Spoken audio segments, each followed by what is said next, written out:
What's up, jerks? Hello and welcome to episode 188 of Retro Encounter, RPG fans podcast of many topics. I'm Mike Sollosi, and I am here with, two excellent co-hosts here to talk about video games and movies today, starting with Peter Triezenberg. Hi, everybody. I'm Peter Triezenberg, resident of Rhyme City. And joining Peter and I is Rob Steinman. I'm so old, I only played Pokemon Red and Blue. Oh my. Well, Rob, Peter and I have played considerably more Pokemon games than you because we have been on, Peter, 5, 6 Pokemon episodes over the years of Retro Encounter? It's been a lot. Yeah, I think I officially get fired if I don't do one Persona episode a year and one Pokemon episode a year, so I should already be fired.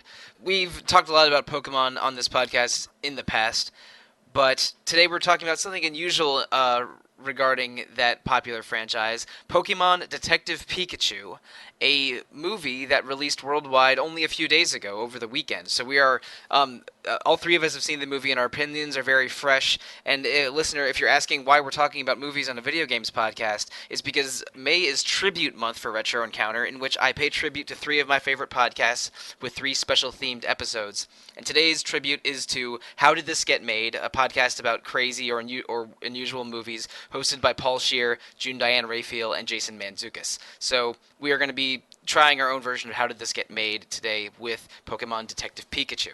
So I'm going to start with you, Rob. Yes. What were your expectations going into this movie? So when they first announced Detective Pikachu, I got to admit I was kind of rolling my eyes a little bit, because I didn't know how well that was going to translate to the screen, and then when you hear that it's not going to be Danny DeVito, it's going to be Ryan Reynolds, it's like, oh, come on. I mean, that was an amusing but head-scratching decision. It really was. But then when the first trailer came out, I was kind of floored by it. I was like, wow, this actually looks absolutely amazing. This looks like it's going for a real Who Framed Roger Rabbit theme, and I was totally down for it. Yeah.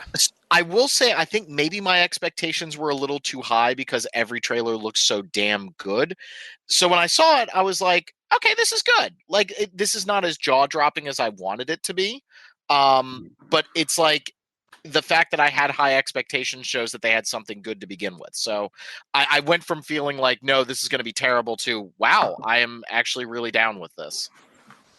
Awesome. And Peter, same question. What were your expectations going in? I was kind of on the same vein. I was really skeptical when they first announced it because I think it's Detective Pikachu is also a 3DS game. It's kind of like Pokemon Ace Attorney. And I think they announced the game and the movie around the same time. I don't know exactly. But once they announced that A, they were making a live action Pokemon movie, and B, it was going to be Detective Pikachu. Yeah, I was like I said, I was very skeptical.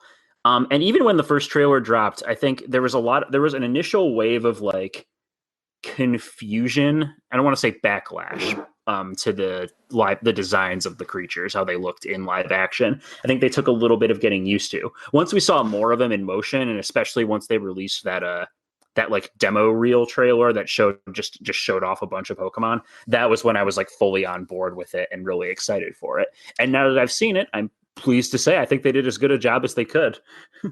I would say for me, most of the Pokemon designs were great, especially Pikachu, who they needed to nail that one. Yeah. But some of them were a little rough. I am a big Eevee fan. I know. Call me a hipster all day. That's totally fine. I don't like that. I thought the Eevee design looked weird. It had a weird face, and the same thing for Flareon. And I think of Eevee as supposed to be, a very fluffy, cute version of a laboratory mouse or rat. Because it can evolve different ways. But its face was oddly almost alien-like or human-like when I think it should have been more mouse-like or animal-like. Yeah, mm-hmm. It didn't go full Sonic the Hedgehog. So we're not. There were not visibly. Meow. Yeah, we weren't there. There were no visible human teeth in the Eevee's face. No. Are we living in a gangsta's paradise, guys? Oh, no. Okay, I'm sorry that we're derailing this. We are living in a Gengar's paradise. Wow. Was that trailer for Sonic the Hedgehog super subversive by using Gangster's Paradise to base it off of a very old fan-made trailer, or were they going for a '90s thing? I can't believe they're that credit. I don't think they're that clever. They can't be that clever. Right? Whatever they were going for, the joke did not land, and everyone was just confused or maybe even upset. Okay. Sorry, we had to talk about Sonic the Hedgehog for a second, but no, I think that what we're all kind of saying with Detective Pikachu is that for the most part, the designs are great, which I think kind of plays into the greater theme of the movie, which is this is proof that a Pokemon movie franchise actually works, because the hardest part was getting the Pokemon right, and they got it. Yeah, that was my thoughts too. My expectations might have been lower than both of yours because I saw the trailer and my thoughts were, okay, Pikachu looks good. That's like the movie looks expensive. Like you can tell that effort and care went into this, but this has to be a train wreck, right? Was my sort of thoughts, and I went and saw the movie. Out of like trying to stay positive and going in with an open mind, and my expectations were exceeded. I thought it was ultimately pretty good, and we'll talk about specifics shortly, of course. But yeah, the Pokemon look good in this movie, and certain scenes really hit the nostalgia parts of my brain that I'm sure they were aiming for. So it was there was a lot to like about the visual design of this movie, and Robert's earlier comparison of Who Framed Roger Rabbit is very apt because even though the CGI and green screen technology is much more much more sophisticated now, Bob Hoskins interacting with the toons in the '80s was a lot more awkward looking than our main characters interacting with Pokemon in this movie. But it's a movie. It has a setting where the audience is assumed to at least know the source material a little bit. Like people going into Roger Rabbit know what Warner Brothers and Disney cartoons are, and people. I don't think you want it. Yeah. Oh my God! How amazing is it that movie had a Mickey Mouse and Bugs Bunny shtick, and then a Donald Duck and Daffy Duck shtick in the same movie? Who Framed Roger Rabbit still blows me away.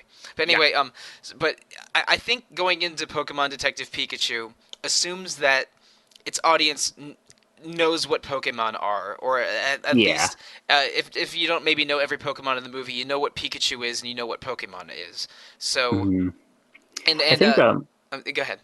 I was going to say, I think even more importantly than the Pokemon designs, one of the things they had to get right was the how the world looks and feels. And I think that's another thing this movie did really well, is that the world looks like it's designed with the Pokemon in mind. Like one of my favorite little bits is there's a bit where you can see an Octillery making food, like in a food stall. Yeah, and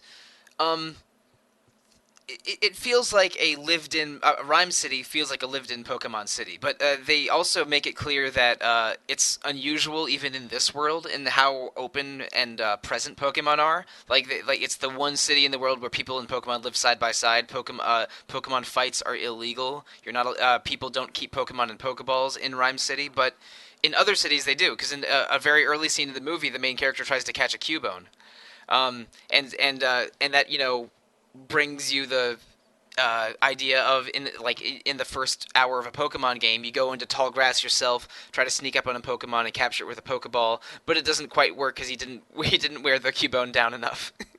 I feel like Cubone is my spirit animal, by the way. Just a very angry, club wielding, small little guy. I feel like that's me. So I kind of identify with Cubone a little bit.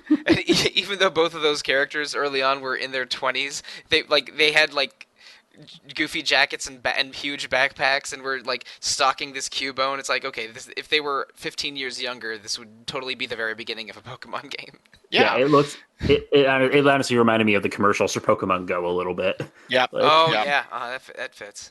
But also, I mean, they do a lot of things that I think are smart adaptations that a Pokemon movie should make. They mention Pokemon battles and Pokemon trainers and have them on posters on walls like they're professional athletes.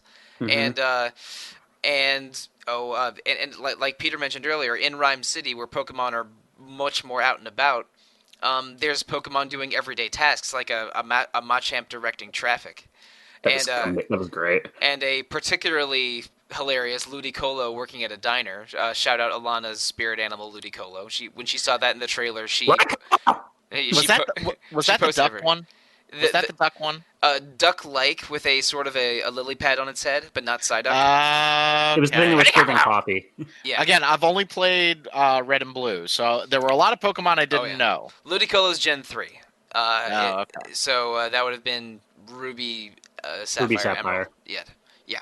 So, yeah, the Pokemon designs. I mean, you have Snorlax and Machamp directing traffic, and those are both Gen 1. But there was a couple, like, I didn't know what the mushroom things in the sort of healing scene in the around the middle of the movie were until I looked it up later. They're called Morlulls, which are a Gen 7 Pokemon that I must have skipped over when I was playing Pokemon Sun version last year. They also had Comfey in that same scene, the one that looks like a string of flowers flying. Yeah. I think I saw that too, but I don't know if I recognize that one either. I didn't see it that clearly. So were there any Pokemon from Sword and Shield? Like, that feels like a missed opportunity if they didn't do that. No, there wasn't any new Pokemon. Yeah, the only Pokemon from Sword and Shield that we know of for sure now are the 3 starters and that one legendary one that was in a version of Pokemon Go. Yeah, Meltan. Meltan, yeah. So we did not see Meltan or any of what are they? Scorbunny, Scorbunny, Sobble, and Garuki. Yeah, we didn't see either of any of those in this movie, but I'm sure we will see some of them at and probably more at E3 in a few weeks. We did see a couple of Mulga, which was my favorite reference because I love that little electric flying squirrel thing. Yeah, I saw Emolga and Pachirisu, which are very cute electric squirrels that are not Pikachu. They have a penchant for electric rodents and lapines in. They Pokemon know World. where their bread is buttered. Yeah. They know where the money is. They really They do a new one every gen. So, and anyway, the Pokemon I thought almost all looked great in this movie. The Mr. Mime scene was amusing, but Mr. Mime himself looked a little terrifying. And we might have our little niggles here and there, like we don't like how Eevee's face looks. But overall, I thought the visual presentation was really strong. The CGI was very, very heavy, but not ugly.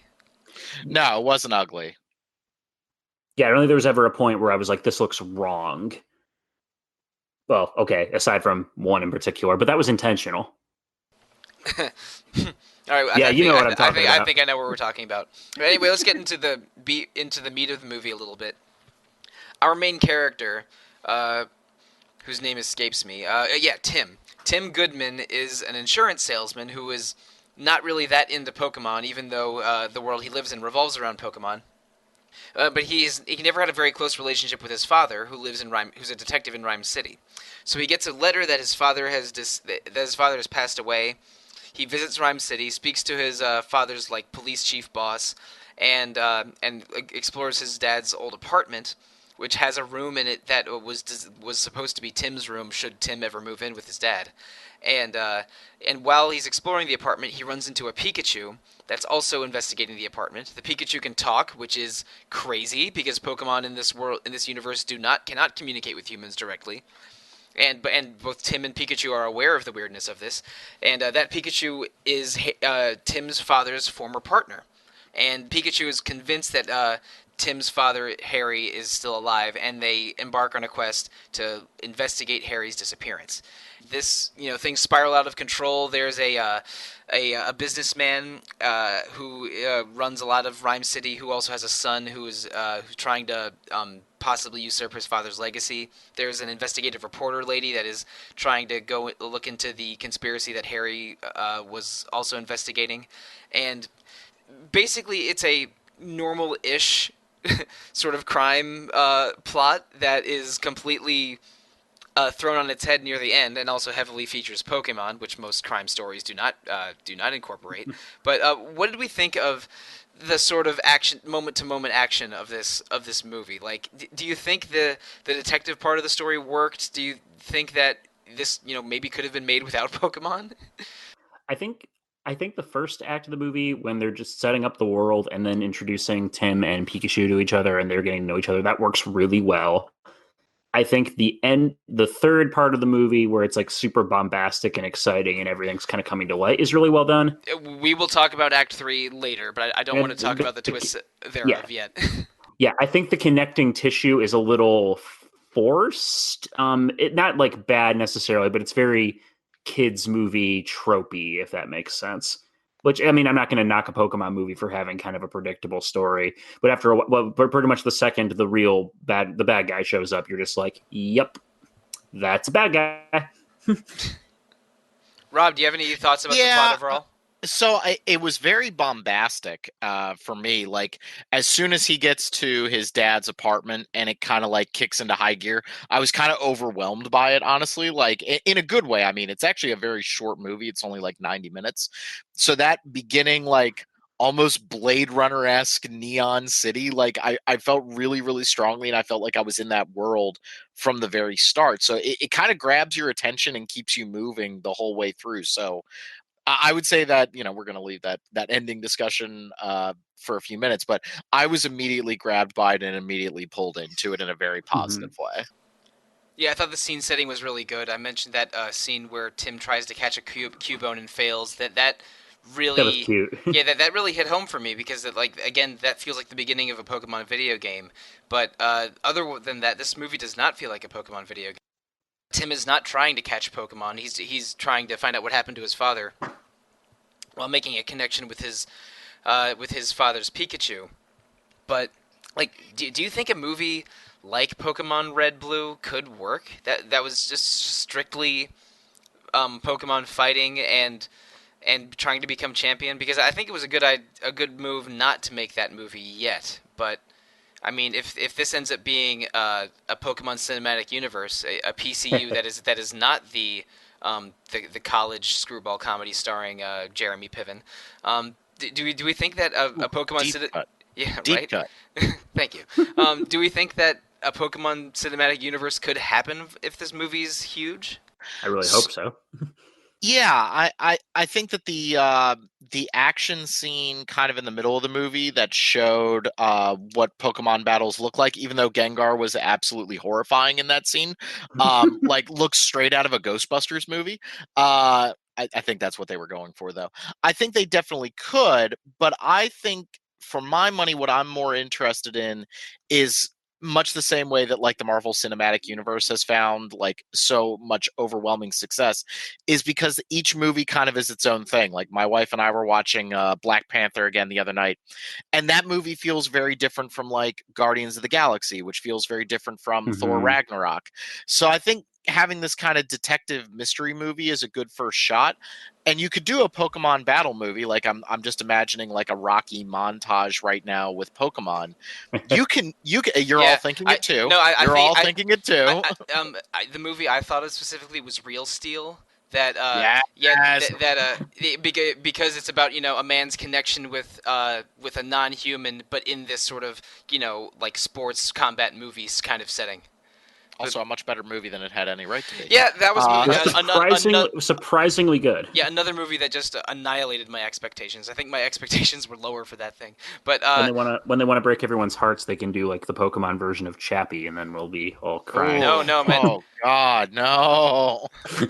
That's horrifying. No. I mean, okay, to say extremely current. How about a Pokemon version of John Wick, where a man's where a man's beloved Pikachu dies in the first 15 minutes, and then he immediately catches, I don't know, what's something intimidating? A Genesect. Yeah. He catches a Genesect and just annihilates all of Pokemon League for the next hour 40 minutes. We could all see that developing.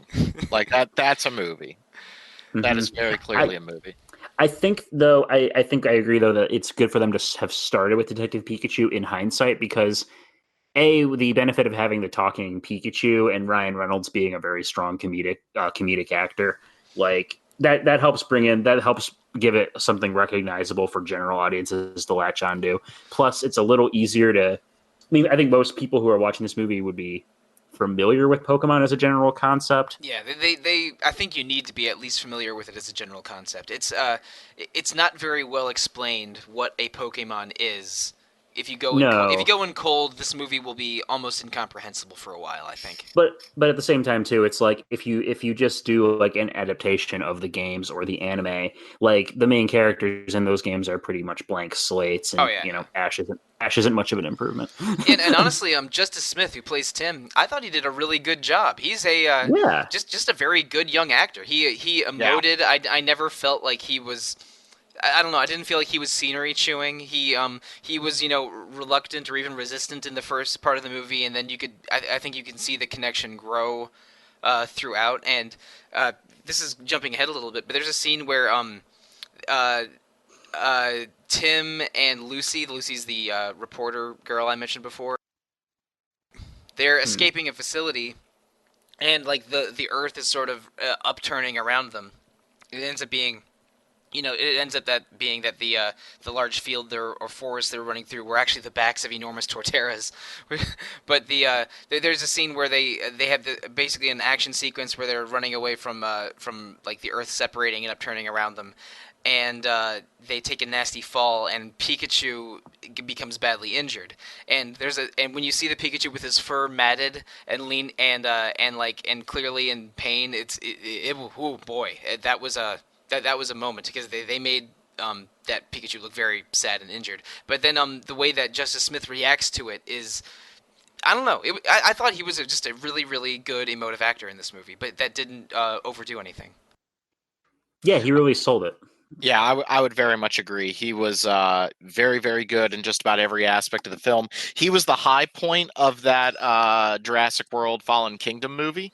Like Oh, okay. he was Oh, really, I yeah. forgot he was in that. The two young actors in that, him and the woman, like geneticist med student, those two were way more interesting than Chris Pratt and whatever I forget what the woman. Bryce Dallas Yeah, Howard. they were so much more interesting, and when they disappeared for half the movie, I was like, oh well, I guess I'm not really interested in this anymore. Like they were so good in that movie. Yeah, he was also in a Netflix show called The Get Down that I know was I Oh, know was very expensive because I read about how much of a financial loss it was, oh dear. yeah, but it was supposed to be good, but like too expensive for Netflix to keep going, and Netflix has more money than like Google, so that's got to be real expensive. But You're this is not wrong. yeah, but this is the first thing that I've seen Justice Smith in, and I was pretty impressed by him, Mm. and. But the other acting performances other than Reynolds and Smith, I'm less certain about. Bill Nighy was cool though, but I mean Yeah, I always think of him as the eccentric rock star in Love Actually, so I will automatically like Bill Nighy in anything. I I just feel it in my fingers. I I'm, feel it in my toes. I I'm too hate much that movie. I'm too much of a nerd, so Bill Nighy is forever going to be Rufus Scrimgeour and or Davy Jones. Ooh. Oh right, that's right. Do Yeah, you feel death, boy? Yeah, exactly. He was great in those, and yeah, he's also in every one of the Blood and Ice Cream trilogy. Those Simon Pegg movies. He was he's his Simon Pegg zombie stepdad in Yeah. why can't I think of it? Shaun of the Dead. Yeah, in Shaun of the Dead. So yeah. Anyway, I automatically like Bill Nighy, and he Uh, has I think maybe the wildest character in this movie. Probably. I mentioned there was the sort of tech CEO that runs a lot of City. Bill Nighy has some kind of degenerative disease. He uses a wheelchair, and he created Rhyme City because he loves Pokemon and invented a sort of utopian metropolis where people and Pokemon can live side by side. But in the first of a handful of completely insane twists, he ends up as the villain of the movie, where they pull a bit of a bait and switch, where the audience expects his son to be the villain, and Bill's. I should say the character's name is Howard Clifford, but I'm calling Bill Nighy Bill, like I know him, like he was my next door neighbor or something. It's like how Jackie calls Josh Groban Josh. I'm like, you don't actually know him. Uh, yes, but so anyway, my best friend Bill, he is his ultimate plot is that he wants to become a Pokemon because he views Pokemon's ability to evolve as being an existence beyond human existence, and also a way of him being able to live on without being an elderly man with a degenerative disease. So he uses some very questionable technology to switch minds or enter the body of a genetic experiment Mewtwo, and then uses Mewtwo's powers and a drug that they've been that Tim and Pikachu were investigating that's been spread around Rhyme City to turn people into Pokemon, or at least have people's minds inhabit the bodies of their partner Pokemon. So Yeah, that's a thing that happens. yeah. So the That police. is very much a Pokemon villain plot. Yeah, I think I actually believe in Pokemon video game villain plots more than this. Like N's desire to free Pokemon from captivity makes more sense than this to me. I mean, remember Lysander's motivation in X and Y was just, I want to kill 70% of the population. Just because. just upgraded Thanos is what you're telling me right now. That's literally the plot of X and Y is the bad guys have a giant laser beam. We should probably go stop them before they kill everybody. Yeah, I'm not even sure what Team Skull's plot is in Pokemon Sun and Moon, except they didn't have one. Yeah, I think they just want to be as fly as possible. Team Skull. Yeah, Team Skull. Team Skull's plan was to basically just to be hoodlums and have great dance moves. And be a subject for many cosplays. So as soon as they kind of played out that this was the story that they were going for, like this was the villain's evil plan, y'all figured out who Pikachu really was at that point, right? Like during the whole movie, they kept not showing the face of Justice Smith's dad, and so I was like, okay, either this is going to be like a big, reveal where it's like Chris Evans or something like that, like his dad is actually Captain America, or it's just going to be Ryan Reynolds. And as soon as they illustrate that this is what the villain's main plan is, I was like, oh, okay, it's going to be Ryan Reynolds. And I got to say, as stupid as I thought it was going to be, it was actually really heartwarming. It was really it worked. It was really sweet when the scene at the very end of the movie where Ryan Reynolds' character Harry is obviously desperate to connect to his son, and he had been protecting and accompanying Tim for the whole movie as a Pikachu with his own amnesiac mind inside of it. It was a moment. And when and the scene where Harry and Tim are together and the Pikachu is with them but is making Pikachu noises now, I don't know, it was quite heartwarming. I would agree. I would agree. It was it's completely insane that it was absolutely insane. But it really because did work. Mewtwo. Reasons. It's weird. I mean, I wouldn't call it body horror, but like the body switching plotline is with the gas hidden inside that facilitates the body switching hidden inside the balloon. Yeah, I mean, it's basically the plot of X-Men 3 combined with the original '89 Batman. Yeah. So I was gonna make the Batman comparison. Mm-hmm. This is the only time anything will ever be positively compared to X-Men: The Last Stand. Oof. That is yikes. Yeah. Yeah, it's sort of amazing how they made 2 good X-Men movies, then a bad one. And then first X-Men movie has not held up very well. And then 2 pretty good ones, and then 2 amazingly bad ones. Oh boy. X-Men Origins Wolverine from one of the lead writers of Game of Thrones. Mm-hmm. We're not doing this, Peter. We're not doing this. We're not doing this. Yeah, okay, this is a Game of Thrones free podcast, unless we are talking about a Game of Thrones video game. I already snuck it into the coming this week. I'm good. Okay. Okay. I am 50-50 on cutting this all out of the podcast right now. But we'll be good. I don't blame you. But okay, back to Pokemon. Those 3 crazy twists in a row. Bill Nye is the villain. Felt like a fair bait and switch. But then Bill Nye, again, my best friend next door neighbor, combining everyone, making everyone turn into Pokemon because he believes that's the next evolution of humanity is, crazy, but maybe fitting into the crazy plots of the evil teams of various Pokemon games. And then the final crazy twist of the Detective Pikachu personality that could, the only Pokemon that can communicate with a human, being his dad turned into a Pokemon. I don't know. It was a lot. It was a lot to process at once. It was. Yeah. An article that I read, I think maybe the day after I saw it. I don't remember if it was on AV Club or Kotaku or somewhere. They bring up that in the original Pokemon Red Blue, there is a scene where the character Bill, not my best friend Bill Nighy, the Pokemon like computer system designer, does accidentally turn himself into a Pokemon, and you help him turn back into a human by manipulating a machine there. So there is maybe a precedent for this Pokemon body switching experience. Yeah. Sort of. Oh, yeah. So a friend of mine was wondering how they're going to make a sequel to this. If they do a sequel to Detective Pikachu, well, it's like, well, how are they going to get the Pikachu talking again? I'm just like, they just hit up Bill.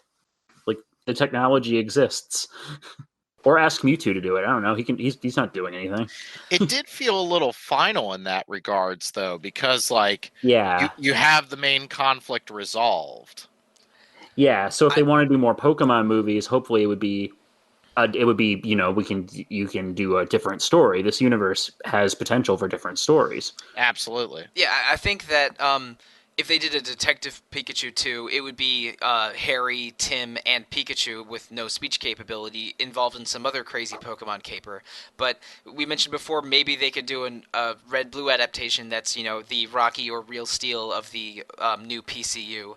Or, here's a question for you guys. Is there a kind of movie, or maybe just an existing movie, like mimicking the plot of a classic, that you think could work in an extended Pokemon universe? Yes. Okay, Peter, hit me. You sounds like you have something here. Heist movie. Oh God, yeah. Yep. Got Because it. so one of my favorite scenes from the Pokemon Generation shorts, the animated So, ones they put on all right, YouTube. I'm just throwing this out there. Yeah, Ocean's 11, but 6 of the 11 are Pokemon. I'm into it. Got it. One of the best scenes in those animated YouTube shorts is there's a police raid on Team Rocket headquarters, and they show they use a Magnemite to disengage the locks. Yeah, bitch! And like Magnets! little things like that. There's an Arcanine like burning a hole through the steel door of like they have like a vault set up that like to keep their supplies in or whatever, and the Arcanine just melts a hole in it, like stuff like that. Like that could be that. There's a lot of potential there. Sounds like we got a movie already. Rob, do you care to make the, start up the stage 2 or phase 2 of the PCU? Well, I was gonna say like Black Panther kind of plays out like a James Bond movie, so I'd kind of want to see a James Bond-esque Pokemon movie, which could play into the caper thing if you wanted to go that direction. Yeah, a master spy whose partner is like a suave Lucario or something. They could do a movie about what's that detective from Diamond and Pearl and Platinum? Oh, Looker. yeah, Detective Looker. Yeah, he shows up. He shows up in X, Y, and Sun Moon as well, I think. Yeah, Right? Yeah. that's right there. He's a traveling detective, goes around the regions looking for trouble. I was thinking you could have something like an Indiana Jones movie, where there's like an adventurer who has a Pokemon partner who's searching ancient ruins about ancient Pokemon, and maybe he, uncovers what's a devastating Pokemon like a Groudon or a Kyogre that they have to deal with for the apocalyptic CGI heavy final scene. That is a requirement for a big time action movie nowadays. So yeah, I think we have an entire phase 1 of the PCU now.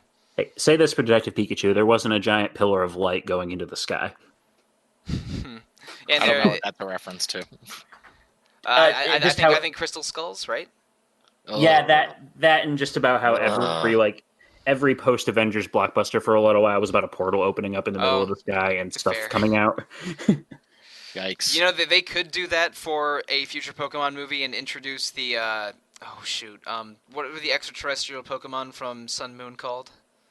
Oh, the Ultra Beasts. Yeah, Ultra Beasts. They get a portal opens up in the sky and a bunch of Ultra Beasts emerge. Well, I liked how Bill Nighy had like his in his chair he had like a giant shrine to Dialga, Palkia, and Arceus. Yeah. Like, it was Arceus and not Giratina in the middle? I think so Okay. because Arceus has the giant like port. I don't even know what you call it. It's the portcullis. Yeah. Rob, those are Gen 4 Pokemon that were our super godlike Pokemon of time, space, creation, and the void. Yeah, So Arceus Goku. is So Goku. All right. Arceus Goku. is literally Pokemon God. Yes. Okay, Goku it is. Ultra Instinct Arceus. Now that's a scary variant. But I think that especially since this movie was pretty successful, it made back its production budget in the first 4 days, and again in the first 4 days made about $176 million worldwide, with a little less than half of that in North America. The largest region other than North America for that it had success was China. Mm-hmm. So 176 million in the first 4 days against a 150 million dollar production budget. I think that this is enough to make more of these. 150 Hopefully. million is also not that much in today's blockbuster world. Yeah, So like, in today's world of again of superhero movies and young adult fiction adaptations, 150 million is not insane. And also, we should probably mention. I mean, Pokemon, depending on by some measures, is the most successful entertainment franchise in history. yep. Its total gross is over $90 billion, and for comparison, Star Wars has made about 66 billion, and the Marvel Cinematic Universe has made about 33 billion. And most of that 90 million is not from video games. About 20% is from video games. Most of it's from merchandising and and also the anime and card series. Merchandising, where the real money is. That's truer than you think. I'm sorry. Spaceball's the flamethrower. But I mean, so Pokemon, one of the most successful franchises in history. This is the first enormous budget live action Pokemon movie. I think there will be more of these, and this was them. Yeah. And this was them testing the waters a little bit. We spent 10 minutes joking about an extended Pokemon cinematic universe, but I don't think that's a joke. No, they're definitely. If they didn't have plans for that already, it's time to actually think about it. Now the question is, I mean, Nintendo apparently had one of the rules that you can't show the Pokemon fighting too much.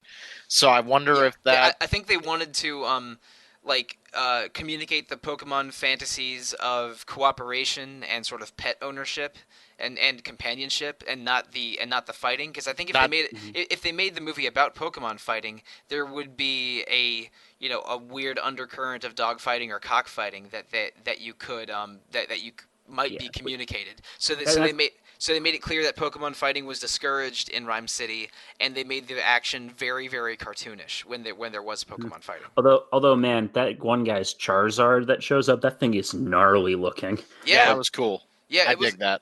And the Gyarados that they speed evolved to counter the Charizard was pretty intimidating looking too. Mm-hmm. Yeah. I just wonder, like, as much as I want those Pokemon kind of crossover movies that we were talking about, or different styles, I don't think Pokemon Bloodsport is really going to work out. No. Although you could have that awesome montage in the middle of it, where like now that music is stuck in my head. Speaking of music, I think the moment that maybe got the biggest laugh in the whole theater when I saw the movie on Sunday was when they have the officially required low point of the movie where Tim and Pikachu separate because Pikachu thinks that he betrayed Harry when they look at some footage of what happened in the lab with Mewtwo. The all is lost moment. Yeah, exactly. So shortly after the all is lost moment, there's a scene where Pikachu is singing the Pokemon anime theme song. Oh God, that was so good. While sobbing, and the moment that the audience in the theater I was at realized what was going on, they all just dissolved into laughter. It was great. That was great. Oh, I also liked the credit sequence that showed them all as like manga style. That was super neat. That was really good too. It started out as the like a Game Boy screen, and then they went manga style for a minute and anime style for a minute. There was a very, very good credit sequence. Yeah. Yeah. Oh, I also we haven't even talked much about Lucy, the other character. I thought she grew on me. I did not think it was a great performance, but I didn't hate the character. But it's like, you're not as interesting as Tim or Pikachu. Yeah, once she got her introduction was my roommate was like, oh no. I liked her Psyduck though. Her Psyduck was one of the best. Psyduck was terrifying. Her Psyduck was hilarious, and it was a little bit. That was one of the parts of the movie that was really inspired by the anime because Misty's Psyduck, like being an annoying ball of stress that can occasionally explode into powerful psychic attacks, that's not really something that's in the game. Psyduck is just a normal Pokemon with some psychic moves.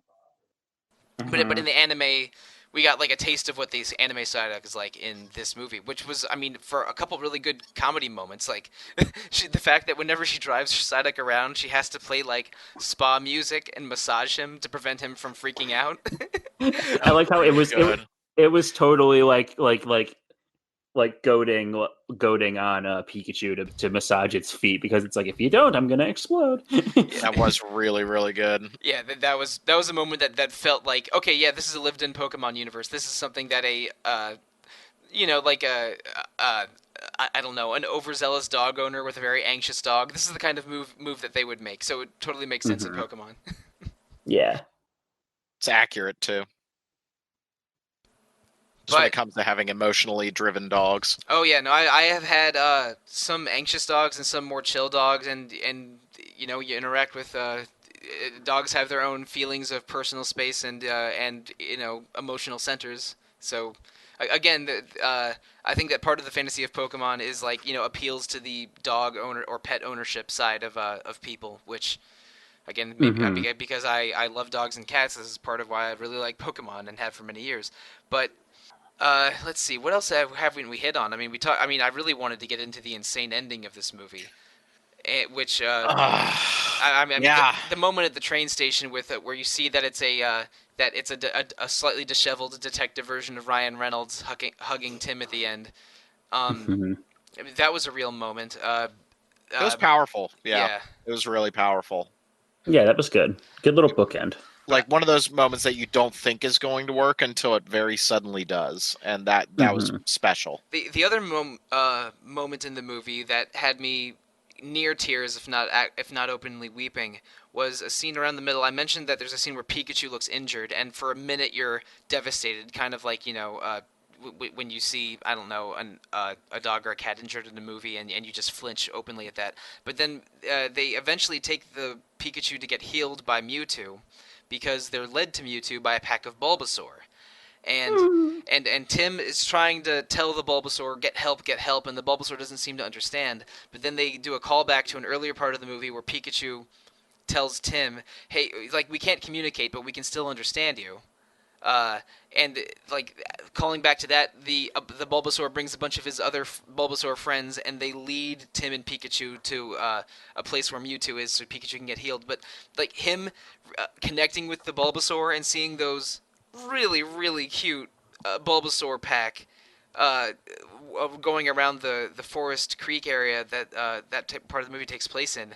I loved that. Like that is the Pokemon fantasy to me. Just like connecting with these weird alien animals. It was really good. I loved it. It really worked. And I think it's further evidence that there is a lot of different things they can do with this if they decide to make it into a big old franchise, which I think we all kind of know they're going to. Like yeah, they can I don't know how far they're going to take it, but I think that there will be a PCU of some kind. Oh yeah, no, they have to. I mean, they're certainly doing better than DC right now. You know, DC's starting to come out of getting its act together. It is. Warner Brothers really wants a franchise, and Warner Brothers did make this movie with cooperation from Nintendo. But right, yeah, I mean, and DC's being smart now. Like we need to build up individual characters instead of jumping ahead to Justice League because they were feeling Avengers envy. I think that Wonder Woman, Aquaman, and Shazam were all good. Yeah, I think all three of if that was the start of the DC cinematic universe, would be okay right now. And we're all patiently awaiting a good Godzilla movie because, good Lord, King of the Monsters looks nuts. It looks nuts. Isn't that the same?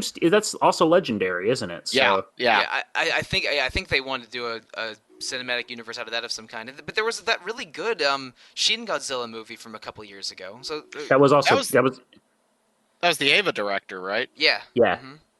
Yeah, Shin Godzilla was fantastic. Yeah, I need to watch that. That one had more like it felt like an alien invasion horror movie at times. Yeah, Rob, I think you'd like Shin Godzilla a lot. I mean, I love my my freaking whatchamacallit. Like I love Evangelion, so you know it's got like the Ava body horror going on, and then it's also just kind of a biting political satire. It's I did read about that. Yeah, the Godzilla anime series, which I think was on Netflix. I'm not 100% sure. It's trash. That was not very good at all. Like reading the premise of it is pretty interesting, but it's not good, unfortunately. But anyway, let's talk about a different kind of monster and go back to the one that fits in your pocket. So we think there will be more Pokemon movies. We think that that this one was a surprisingly good first step. That I mean, it felt like a real movie. This did not feel like a cheap production or a B movie at all. This was them really, really going for it. Mm-hmm. Yep. No, I would agree.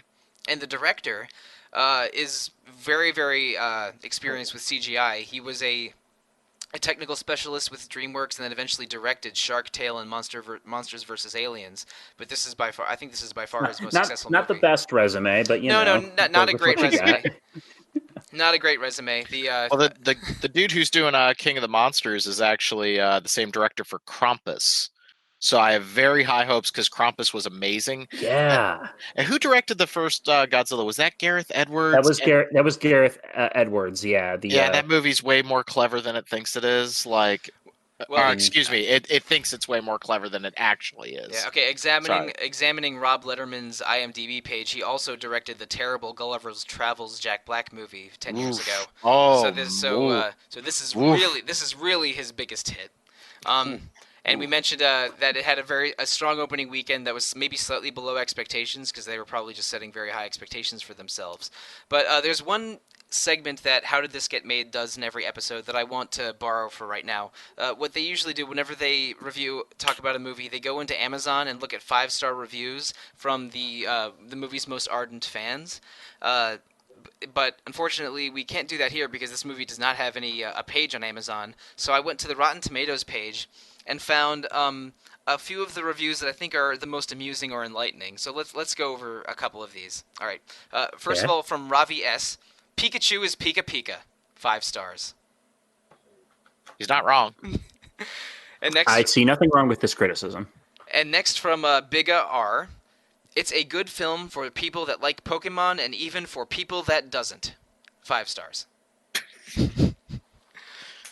I could see people taking their kids to it. Yes. Oh, yeah. No. The children will really, really enjoy this movie, especially for everything that the Pikachu does. My little cousins are just getting to the age where they're getting into Pokemon. Like my Dirk shows me his Pokemon card collection every time I visit. So I think and I was telling his dad, yeah, you can totally take him to this. It's it's appropriate. It's funny. They'll laugh. So. Yeah. No, children will laugh at Pikachu talking, and adults will laugh at Pikachu's coffee obsession. Exactly. All right, and now another review this one's from Thomas R. Been to see it, and it was brilliant. The Pokemon are cute, especially Pikachu and Psyduck, and the story is great. It is the best film based on a game since Final Fantasy: The Spirits Within ever. Whoa. Well, first of all, we have to contend that Spirits Within is not good. Yes, Peter, you and I talked about Spirits Within at length on a podcast about a year and a half ago or so. Yep, and we came to the conclusion that none of the Final Fantasy movies are good, but Advent Children is weirdly the best of them. Yeah, and amusingly, I also found another little tidbit here. What do you think was the highest opening weekend for a video game adaptation movie before Pokemon? Pokemon set the record with last weekend, but what do you think was the Street Fighter: The Legend of Chun-Li? No, I would say Rampage. Interesting, Peter. Do you have a guess? Warcraft? It is the 2001 Tomb Raider movie starring Angelina Jolie. Oh, I forgot about that. Yeah, of course it is. And you know what? That movie's excellent because it has Rimmer from Red Dwarf in it. So yeah, that makes it good. Also, I think they made like 3 of those Tomb Raider movies. They made 2. They made 2 of them. The second one was kind of disastrous. Okay, I have one more 5-star review to share first, though. This one's from Nick L. All of the professional critics review about how bad this movie. Maybe they shouldn't watch it if it says Pokemon. It's like going to a war movie and say you love peace and not war. Detective Pikachu is a great movie, and we finally got a real-life Pokemon movie. Watch if you like Pokemon and want the good old time of Pokemon back in elementary school. 5 stars. I feel like I just read a review that said, "What about quests?" Pretty sure that just happened. And anytime somebody's like, "Well, don't trust the critics," I'm always like, but yeah, oh god, a Jersey Girl moment. Maybe this movie wasn't for the critics. I like Jersey Girl. I don't care what anybody says. It's not my favorite Kevin Smith movie, or even close to it. But I think people are exaggerated in their dislike of it. Sorry. I got to tell Kevin Smith I liked it. So there you go. Cool. And he was like, "Oh, you were the only one." I was like, "Oh, come on, man." No, that's an Kevin Smith is a super down to earth guy, and I like him. I think that's an appropriately self-deprecating response from him. No, it was funny. It was definitely funny. It's funny because we were talking about, because I think before Detective Pikachu, there were a couple video game movies that came really close to being good, or like clearly the people involved really cared about the source material, but the story was not there. And the two examples I always go to are Silent Hill and Warcraft. My roommate stands for the Warcraft movie, and I totally get it. I just wanted that Warcraft movie to be only about the orcish tribalism, and because the orcs in that movie were great. Yeah, none of the human stuff. I wanted that movie to be just Doomhammer and Gul'dan and those guys, or whatever. What's the name of Thrall's dad? I forget. Toby Kebbell, Durotan. Durotan, that was it. Yes, Durotan. The bit where Gul'dan is drinking souls like a martini makes me laugh every time. Though it reminds me of like Dracula in one of the Castlevania games, like with a wine glass that he smashes to the floor when whichever Belmont challenges him. That Silent Hill movie too. Like they got the look down pat, and they used the sound effects and everything. The problem is that once again, like every Silent Hill game since 2 and 3, they keep recycling the same monsters, and that's not how this world's supposed to work. Right. It's not about the aesthetic of the movie. It's about the feel, and it always comes back down to this. And this is, I'm echoing my dad, who, watching movies with him is one of my earliest memories as a kid. But you got to have a story. And that's the thing that sets Detective Pikachu aside. And Sollosi, you kind of started the whole conversation with it. This was kind of a decent-ish detective story before the Pokemon even got involved. So that's important. Like, you need to have an actual story before you can actually make it anything good. And so they did the right thing with Detective Pikachu. They got the story right.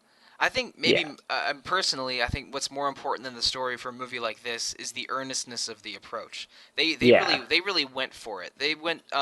You read stories about how Bill Nighy got very into Pokemon, even though while making this movie, even though he wasn't a fan before, and they had like a team of Pokemon experts that worked with the writers and the director to make sure that everything was consistent, design and lore wise.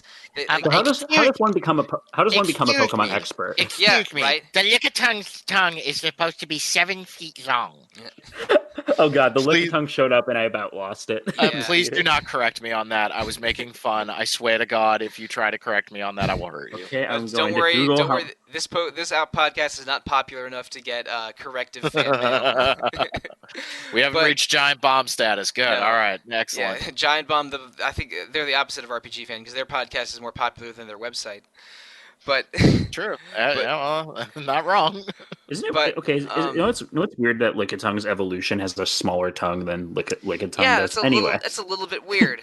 The tongue doesn't grow, but the body does. That seems converse to the approach of what Lickitung is. When they made evolutions for a bunch of non-evolving Pokemon in later games, that sometimes threw me off a little bit. It's what do you mean? There's 3 evolutions of Magmar now. There used to be just one. Also, Rob, Lickitung's tongue is 6 feet and 6 inches. Wow! I got close. All right. Mm-hmm. Oh boy. All right. So, if we're talking about the exact length of Lickitun's tongue, maybe we're near the end of the episode. I think we've gone too far. Yes. Yeah. I apologize.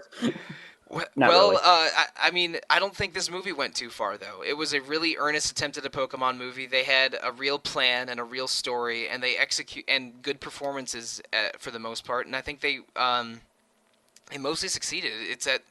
I think it's going to be a financial success. I would be shocked if there aren't follow-ups to it in the next few years.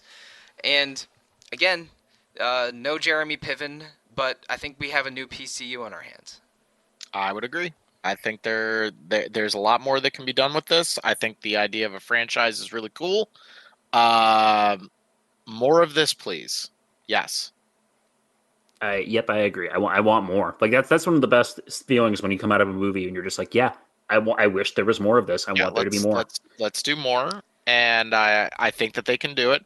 I would just caution them that they should probably continue on this path of let's make a movie that has a story first and then set it in the Pokemon universe. So, bring on that heist movie that Peter was talking about, and I think you might actually have something pretty good there.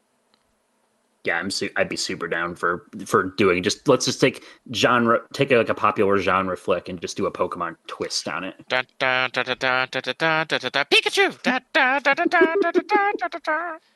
That was way too high of a key. Eye of the Growlithe. It's the thrill of the fight. There was a Pokemon. There was a Pokemon War in canon, so maybe we can do Pokemon Dunkirk. Wow. Oh man. Jesus Christ. Like, That escalated quickly. How about Saving Private Trico? They got to go boy. deep into enemy lines to rescue one Pokemon that's more important than the platoon. Oy vey. Okay, now, Director Christopher Nolan. what would a Pokemon version of Inception be like? We can combine Peter's heist movie with some psychic Pokemon powers, and then get real weird. Something using Dream Eater, maybe? I would say it would involve Darkrai, maybe. Ooh, yeah, that'd be cool. I'm into that. Okay, so now we're talking about a Darkrai Pokemon Inception movie.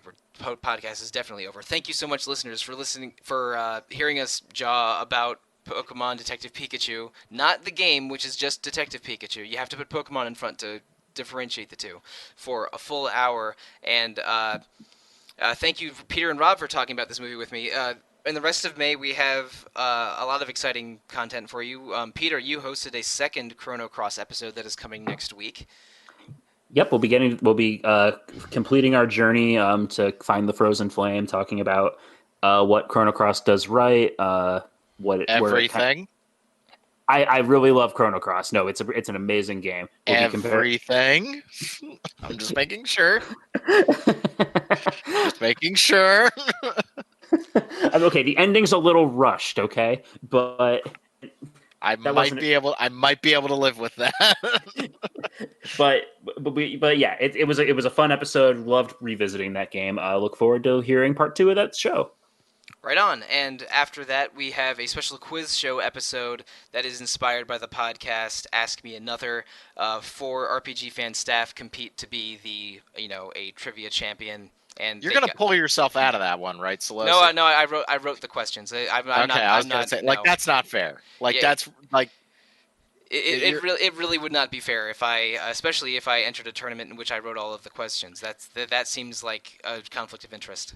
Your encyclopedic knowledge is kind of frightening at times, is a nice way of putting it. So, like, don't do that. Yeah, well, okay, I don't mean to toot my own horn a little bit. I've written a lot of trivia questions in the past because I was on a quiz bowl team in high school and college that went to national tournaments, and Nerd.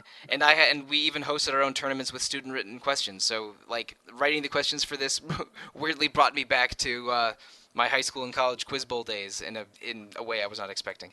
But anyway, I am not competing in the quiz show episode, but 4 other RPG fan staff are, and we haven't finished recording them yet. We've done 2 out of the 3 phases, but that it's shaping up to be a really entertaining episode. So please look forward to that in 2 weeks.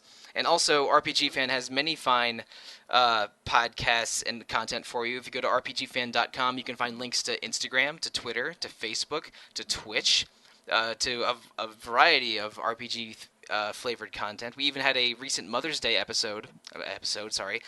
recent Mother's Day feature talking about the best moms in RPGs, and I think we're going to do a similar one for Father's Day in a month or 2, or whenever Father's Day is. Don't tell my dad that I have no idea when Father's Day is. But please follow RPG Fan on all of those platforms for great RPG video game flavored content. So, Peter, if listeners want to reach out to you, how should they do so? If listeners want to find me, you can email me, peter@rpgfan.com, with any news inquiries, tips, anything podcast related. You can also find me on Twitter @IHaveFury, though honestly, I really need to distance myself from that hell site a little bit more. Probably me too. I mean, I spend way too much time on Twitter, and it's not good for my health, I think. But Rob, if listeners want to reach out to you, how should they do so? Or can they can't. They can't. Right. I don't. Just not really interested. You are wiser than I, sir. I can. I do what I can. But listeners, I am not as smart as Rob. You can find me on the internet at Evoker for Dogs or at The Real Monsoon on Twitter, and you can email me, Sollosi @rpgfan.com, or email the podcast-related questions, retro@rpgfan.com. So I think that about does it. Thank you so much for joining us on this Pokemon journey. Thank you. Good night, and good luck. I want to be the very best, like no one ever was. Catch them is my real test. To train them is my cause. I will travel across the land, searching far and wide. These Pokemon